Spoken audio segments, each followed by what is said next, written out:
Et je vous dis que ces accusations sont aussi fausses et frauduleuses que les menteurs et les hypocrites qui les formulent.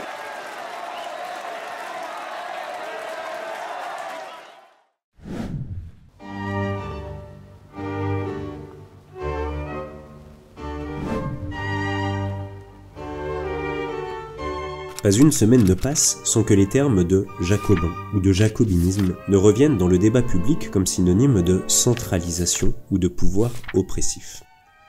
On oppose volontiers la centralisation jacobine à la décentralisation girondine. Spontanément, on associe les mots de jacobin et de jacobinisme à une période bien particulière de la Révolution française, les années 1793 et 94, ainsi qu'à une figure, Robespierre. Centralisation, robespierrisme, dictature, 1793, pouvoir vertical, oppressif, tel est l'imaginaire le plus commun du jacobinisme. L'histoire de la fin du XVIIIe siècle a pourtant tout autre chose à nous dire. Au point de départ, il s'agit d'un lieu de discussion organisé par des députés patriotes bretons dans un café de Versailles, en marge des États généraux.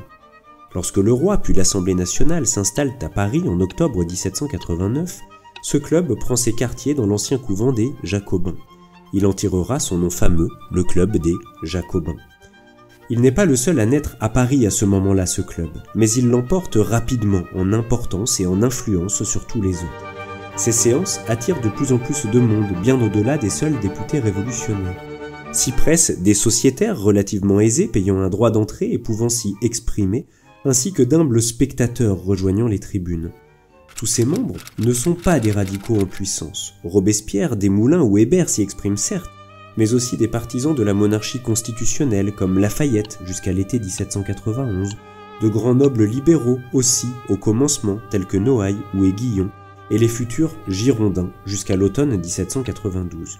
Cela fera d'ailleurs du club l'un des théâtres des luttes fratricides que se livreront rapidement ces différents courants du patriotisme. Mais la force des Jacobins, c'est aussi, dès 1790, l'existence de clubs provinciaux, bientôt appelés sociétés populaires. Ces sociétés populaires sont 6000 dans le pays au premier semestre 1794, fortes de 500 000 membres, des hommes, même si des femmes ont pu être tolérées un temps lors des séances. Là où ils existent, les clubs jacobins sont les fers de lance du militantisme révolutionnaire, des lieux essentiels de découverte de la politique. On y lit la presse, on y débat, on y vote et pétitionne, on y soutient l'effort de guerre. Le réseau jacobin est aussi l'un des principaux lieux du dialogue Paris-Province par des échanges soutenus de lettres entre la société mère et les clubs des départements. Un certain conformisme peut exister dans la correspondance des uns et des autres, mais les sociétés populaires font également entendre leur voix propre dans ces lettres. Du reste, bien des clubs échangent directement entre eux sans passer par Paris. On chercherait en vain, en revanche, une idéologie spécifique, construite, unique et consciente qui s'appellerait le jacobinisme. Ce qui rassemble les jacobins relève d'une sensibilité, d'un faisceau de valeurs révolutionnaires à défendre, non d'une doctrine uniforme. Se mêlent principalement, dans cet ensemble de valeurs partagées, la liberté, l'égalité, la fraternité bien sûr, mais aussi la défense de la patrie contre ses ennemis ou encore l'unité et l'indivisibilité de la nation. Autant de choses dont le contenu ou l'importance relative a pu évoluer en suscitant tensions et désaccords entre clubistes. Au plus fort des combats révolutionnaires, ces valeurs ont par ailleurs pu justifier des exclusions. Reste que ces principes étaient partagés par bien d'autres révolutionnaires que les seuls jacobins. La centralisation regarde le fonctionnement de l'État. Or, les clubs jacobins ne furent jamais des organes légaux de pouvoir. Que les jacobins aient constitué en l'an 2 un groupe de pression majeur par l'ampleur de leur réseau, par l'influence de leurs grandes figures, par l'activisme parfois redoutable de leurs membres, il est permis de l'affirmer. Que bien des députés aient été jacobins, on peut le dire également. Pour autant, ce ne sont pas les jacobins qui font les lois, mais l'Assemblée nationale, et les députés ne sont pas tous jacobins. En décembre 1793, une loi affirme le principe de la centralité législative. Elle fait de la Convention nationale, et non du club des Jacobins, le centre d'impulsion unique de la conduite des affaires publiques. Il est vrai que la guerre fait rage, que les défaites s'accumulent, que de nombreux dysfonctionnements dans la circulation et l'application de la loi ont été observés, et que le mouvement populaire réclame une répression accrue contre les ennemis perçus de la Révolution.